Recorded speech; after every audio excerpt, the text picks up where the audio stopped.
Hello folks, Everchanger here, welcome back to more Pokémon Liquid Crystal. Last time we faced off with Silver in Victory Road and made our way here to the Pokémon League. And this time we are going to be taking on the Elite Four. Very exciting stuff. In between episodes I took Feraligatr and the rest of the team over to Victory Road and did a lot of training, so I'm going to put the results of that on screen right now.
As you can see, we gained about 32 levels across the whole team, which is very, very good.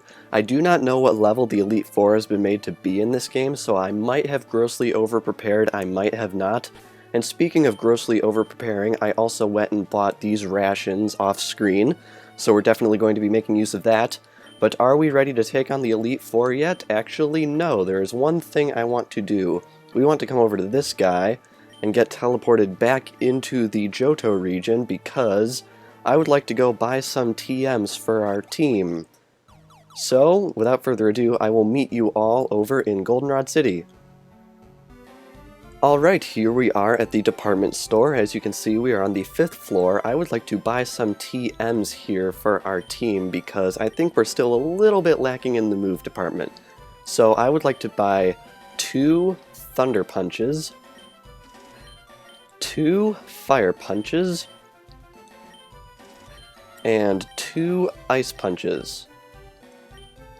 And also I would like to buy 1 Whirlpool, just in case we happen to need it at some point, because as you saw in the footage from earlier, I actually deleted Whirlpool on FireRed to make room for Hydro Pump. But I don't really like Hydro Pump all that much because Surf is really, really good already, and Hydro Pump is not very accurate. So instead, what we are going to do is we are going to use some of our newly obtained TMs on our Pokemon, and one of which is we are going to be using Ice Punch on FireRed.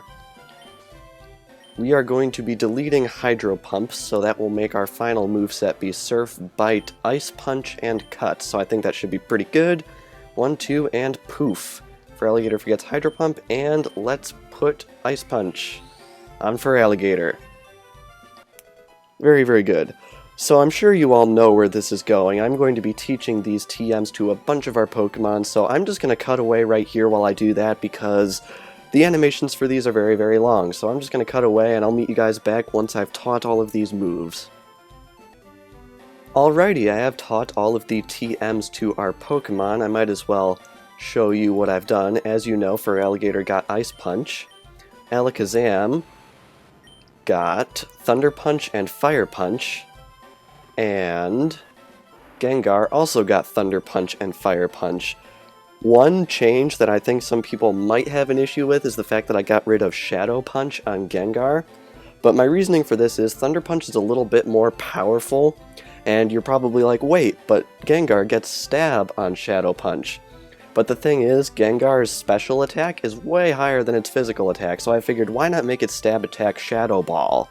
Because that's just way better. So now Thunder Punch will also allow it to deal damage to other types of Pokemon that it wasn't able to do so before. So basically that's my reasoning on that. I didn't teach any TMs to anybody else, because the TMs available for Lantern, Pidgeot, and Growlithe actually aren't really that good until after we beat the game, so unfortunately they're going to have to go without moveset changes. I also have 1 Ice Punch left, and I also have the Whirlpool TM, so just in case we need Whirlpool at some point in the future, I can teach it to FireRed, and then I'll have an Ice Punch TM ready to just switch it back whenever we need to. Ran out of breath there. Okay, so now what I'm going to do is I am going to nip back over to the Pokemon League, so I'll meet you guys right over there. Alright, I am back at the Pokemon League, but there is one more thing we need to do before we take on the Elite Four. You might have noticed that Growlithe has learned... what was it? Flamethrower, yeah, had a bit of a brain fart right there. So, what we want to do is now that it has Flamethrower, we get to do that one thing that I've been wanting to do for like 10 episodes, but haven't been able to because Growlithe didn't have Flamethrower yet. So without further ado, let's have an evolution.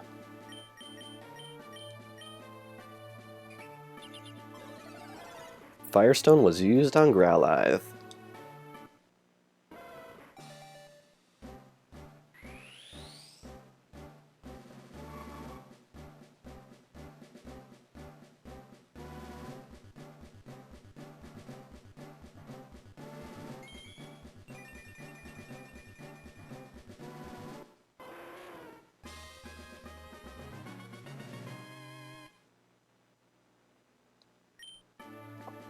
Now that that is done, there is nothing standing between us and the Elite Four. So without further ado, let's go through the door. Now, I am going to cut away right here to save because we just did a lot of stuff and I'd rather not lose all of that just in case something happens to go awry, because I have been having some computer problems recently. I am not going to be discussing those in great detail in this episode until the dust settles on that front, because it's still a little bit weird. But yeah, without further ado, I'm going to cut away here and save, and I will be right back. Alrighty, I am back. Everything's all saved and backed up, so without further ado, let's get this show on the road. Welcome to Pokemon League, David. Allow me to introduce myself. I am Will. I have trained all around the world, making my psychic Pokemon powerful. And at last, I've been accepted into the Elite Four. I can only keep getting better. Losing is not an option. Let's do this. We've got Elite Four Will. He is the master of psychic types. And he sends out Xatu to start out with, level 49. Okay, so I'm not too overleveled for this. Well, maybe for Alligator is, I don't know. So while we're going through this first fight here, I think I might as well point out that there have been a couple of visual changes to the LP. I recently noticed that I hit 400 subscribers, which is insanely exciting. Very, very grateful for that. So I decided I'd sort of up the production value on this a little bit. I made a little click back, click forward subscribe thing that shows up at the beginning and end of each episode for about 15 seconds, and I also made a bit of a crystalline blue border to go around the video, which I think is pretty cool. YouTube's been telling me that I need to drive viewer engagement or whatever, so I figured why not put in a little call to action at the beginning and end of the episode, trying not to make it too intrusive, so I hope it's nice. And I also redesigned the thumbnail. I think I'm going to be going back to previous videos and updating the thumbnail to the new format just so everything looks a little bit more consistent in the playlist. And speaking of the playlist, I also sort of changed the episode titles around a little bit. It used to be that I would do EP number for whatever the episode was going to be, but I decided I was going to change it to more what Chugga Conroy does and just have the actual word episode and then the number in there. I think it makes it look a little bit more professional, and I don't know if the old numbering system was preventing people from searching for this LP by number. So hopefully that's all good and better. I like it better, so hopefully you guys like it too. Alright, we're plowing through this guy quite a bit. Even though he's the master of psychic types, he does have quite a few Pokemon that are weak to fire, which is pretty neat.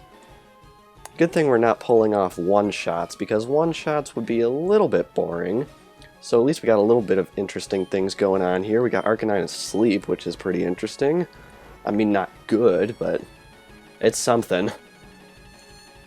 Alright, let's just take this Psychic like a champ. Oh, we actually took a lot of damage from that. Can we wake up, please? Please? No? Aw. Ice Beam. That's not going to work very well. So yeah, it has been quite a while since the last episode was released, and I just have to apologize for that once again. We had finals week, we had the computer being really derp, and we had Christmas and the holidays and lots of traveling and all that.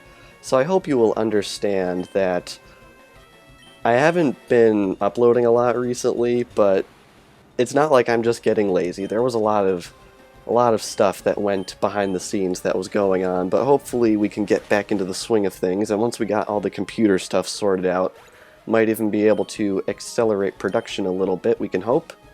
Alright, we got Xatu coming out next. I think I'll keep in Alakazam and try out that Thunder Punch, because nothing beats a good Thunder Punch. This is going to be a piece of Thunder Punch. I don't know. I don't know what I'm talking about. I'm weird. Critical hit. Wow. That thing took that like a champ. And once again we are asleep. Elite Four definitely not being a pushover this time around. I mean, we're not having too much trouble, but it's a little bit harder than I sort of expected, with Feraligatr being at level 60 freaking 2. That was sort of just naturally going to happen because Feraligatr was the only thing that could consistently knock out everything in Victory Road. I just went in, used Surf about 15 times, and then went back and healed, rinse and repeat. It was about a 3-hour grind fest. It was pretty crazy. Alright, if we can wake up, please, we might be able to knock out this Xatu, but it seems to be being a little bit stubborn. Okay. Thunder Punch. Come on, please, wake up. I'm running out of stuff to talk about here. Oh, brilliant, now we're confused. That's not what I meant when I said something should happen, but alright. Alright, we gonna wake up? Yes. Can we beat the confusion? Not quite. Darn it. Alrighty, so we're going to take that Calm Mind. It's going to raise its special attack and special defense, but luckily Thunder Punch is very, very much physical, so we don't have to worry about that. Yes, and it lands. Awesome. Okay, so Xatu goes down. Level 54. That's pretty crazy high. I think this thing was only about level 44 in the original game, so definitely seeing a buff here. We are definitely going to switch out of Alakazam because we do not want to have that confuse be an issue, so we're going to switch into Gengar, who I believe is weak to Psychic, so hopefully this Thunder Punch will be able to bring it down. I don't know. Let's see here. Nope, Slowbro took that like a champ. In hindsight, I think Shadow Ball might have been the better option, so I'm going to try that this turn and see what happens. Shadow Ball. And it goes down. Very, very good. And with that, Elite Four Will has been defeated. I can't believe it. Even though I was defeated, I won't change my course. I will continue battling until I stand above all trainers. Now, David, move on and experience the true ferocity of the Elite Four. Indeed we shall. But, of course, just to be safe, I am going to cut away here to save and heal up the team, so I'm going to cut away here and I will be right back. Alrighty, saved, backed up, and healed, let's move onwards. Weird little screen glitch right there. And here we have... Fwahahaha! I am Koga of the Elite Four. I live in shadows, a ninja. My intricate style will confound and destroy you. Confusion, sleep, poison. Prepare to be the victim of my sinister technique. Fwahahaha! Pokemon is not merely about brute force, you shall see soon enough. That line right there is one of the most memorable ones, in my opinion, from Pokémon Crystal. Here we have Elite Four Koga, the Poison-type Master. Anyone who has played the Generation 1 Pokemon games will know him as the gym leader of Fuchsia City. But wait, if Koga is an Elite Four member here, then who's in charge of the gym? I guess we'll have to find out eventually. He opens up with an Ariados level 50, but it looks like Ice Punch will make swift work of it, which is very, very cool. And his first Pokemon is already down.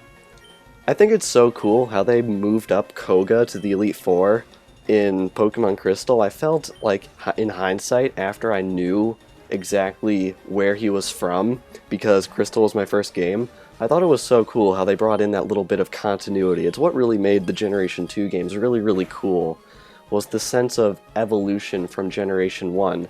A lot of the other games are just pretty much brand new, but the Johto games, although they took place in an old world, but it gave that old world sort of like a sense of expansion, and I thought that was really, really cool that they did that. Arcanine gets level 51, very, very nice. And next up is Muck. I think we are going to be switching out to Alakazam because Psychic trumps Poison. Fun story, I was doing this exact same fight for like the first time or something like that in the original Pokemon Crystal, and I was doing it in my living room. And I had never seen this Pokemon before, ever in my life, because it was the first time I was playing the game. So I said its name out loud to myself, Muck, and my mom was there, and she's like, "What did you just say to me?" Because she thought I had said something else. We'll just leave it at that. So that was a little bit awkward, but in hindsight it was funny. I didn't even know what she thought I said until years and years later, so that memory just stuck with me like, what did I do wrong? And then when I found out, I was like, oh, okay, yeah, I see it now. But anyway, now we see it, and now we don't, because down goes Muck. Alright, get lots of experience from that. And we got a Crobat coming out. I think we'll keep Alakazam in for this one, because Crobat is quite frail, if I remember correctly. So we should be able to bring it down in one hit, I think. I'm not positive, but I think. And yes, we do! Not even a critical. Very nice. Alright, that's his third Pokemon down already, I think? Wow. And Alakazam gets level 52. Very, very awesome. Arcanine gets experience, and out comes Forretress. I think we want to switch over to Arcanine for this one, because if I remember correctly, Forretress is a Bug and Steel type, which means I think it's quad weak to Fire. Wait, he's 4 Pokemon down? I thought he was only 3 down. Man, we're really blasting through this guy. Alright, let's see if I'm right. Can we get a quad weakness on this? The answer is... maybe. I don't actually know because it doesn't differentiate, but it probably is. Either way, one shot, no trouble at all. And Elite Four Koga was defeated. Ah! You have proven your worth. I subjected you to everything I could muster, but my efforts failed. I must hone my skills. Go on to the next room and put your abilities to the test. Now I'm sure you're all familiar with the routine right now. I'm going to cut away here, heal, back up the save, and I will be right back. Alright, healed, saved, and backed up. Let's move on to fight number 3. I am Bruno of the Elite Four. I always train to the extreme because I believe in our potential. That is how we became strong. Can you withstand our power? I see no fear in you. You look determined. Perfect for battle. Ready, David? You will bow down to our overwhelming power. Hoo-ha! And we begin the fight with Bruno. He was also part of the Elite Four in the original games, but he's been moved up from Spot 2 to Spot 3. So let's see if that upgrade or promotion or whatever was deserved.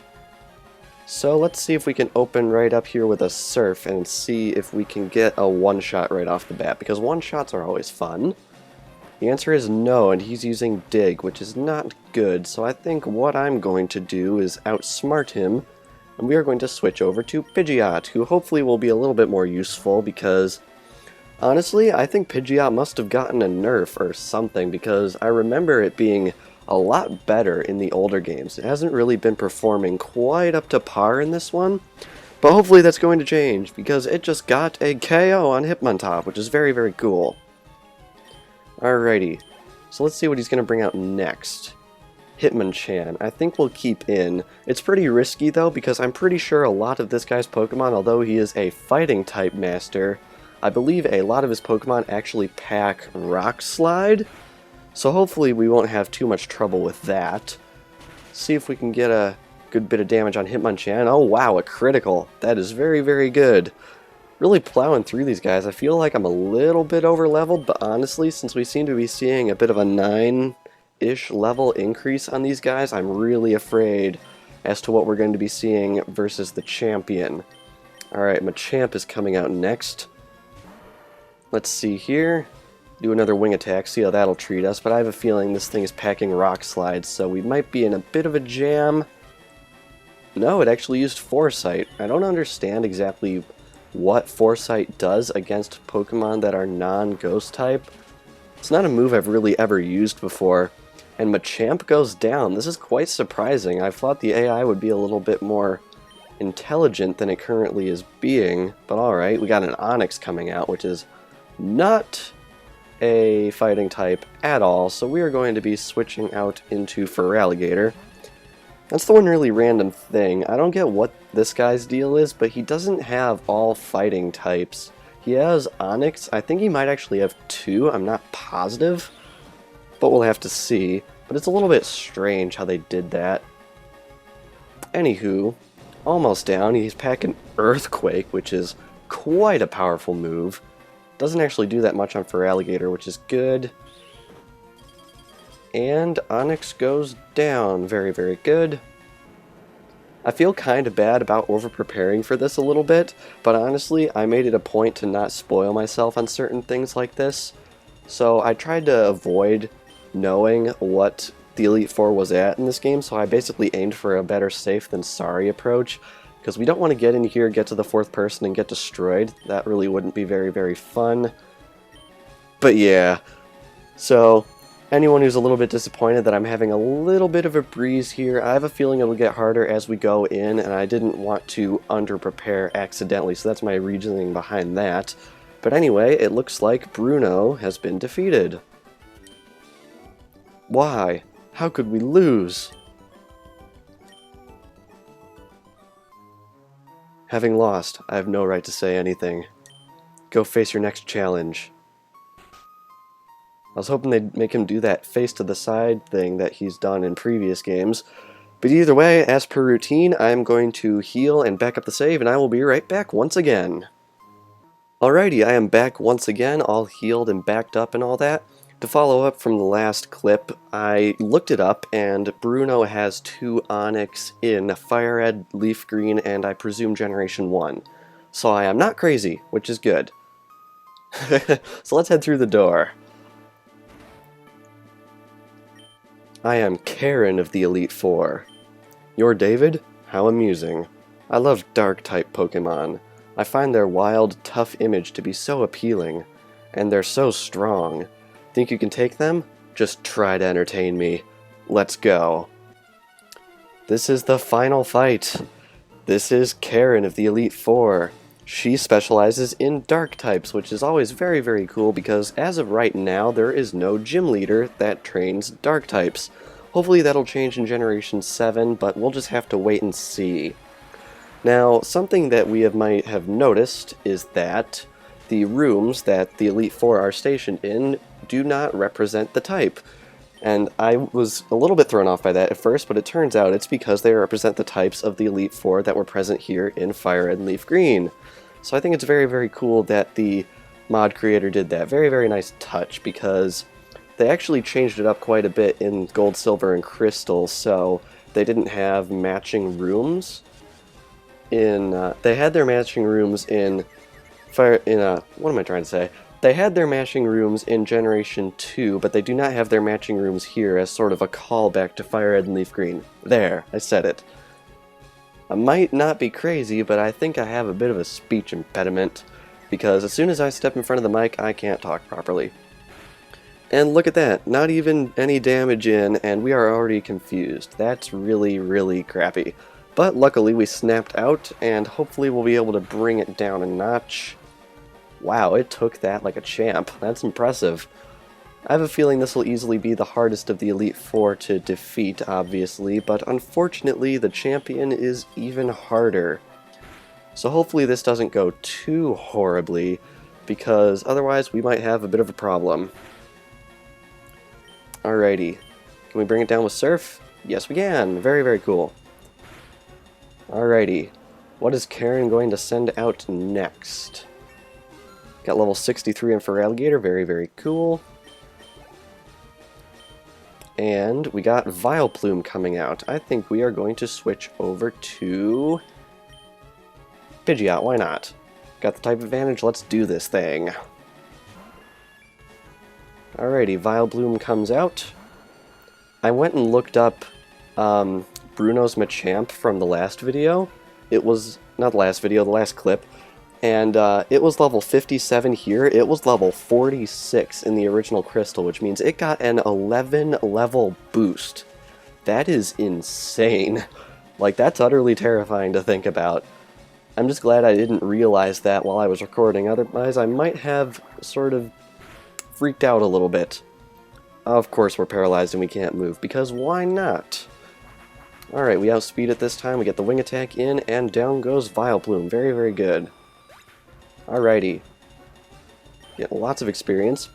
And Pidgeot gets level 51, which is very, very awesome. Does Arcanine get a level? Yes! Arcanine gets level 53. Cool beans. Alright, we got a Murkrow coming out. I think we are going to switch over to Gengar and see if we can smack that thing with a Thunder Punch. Because Murkrow is part flying and it's weak to electric. Yay! Type Advantages 101. Only on this channel.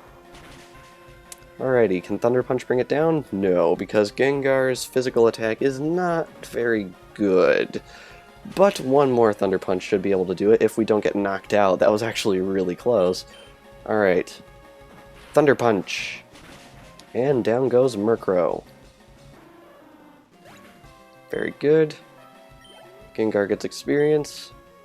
And we got her very own Gengar coming out. Very interesting. Now I guess I finally get to test if Psychic is really super effective on Gengar, because I can never make it straight whether or not Psychic is normal effective on Ghost or not very effective. That's one of the things I never ever remember. So let's see here.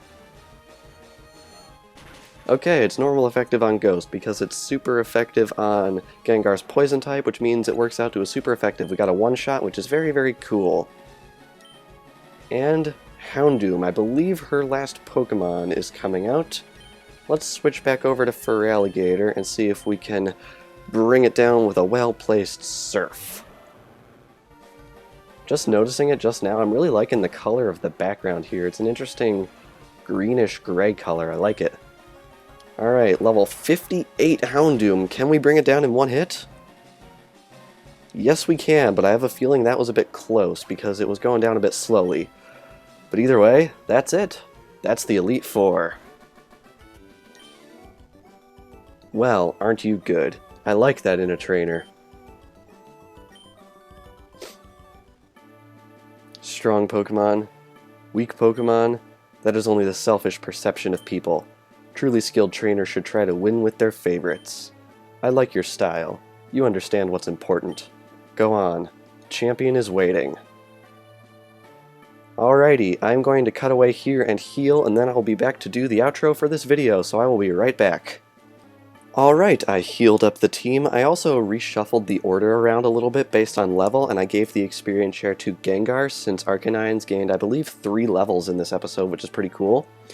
But yes, I think we're going to end it off here. We've defeated all of the Elite Four members that the Indigo Plateau has to offer. And next time we are going to be facing off against the champion, so be sure to like and share if you enjoyed, and I will see you all next time when we finish the Johto story.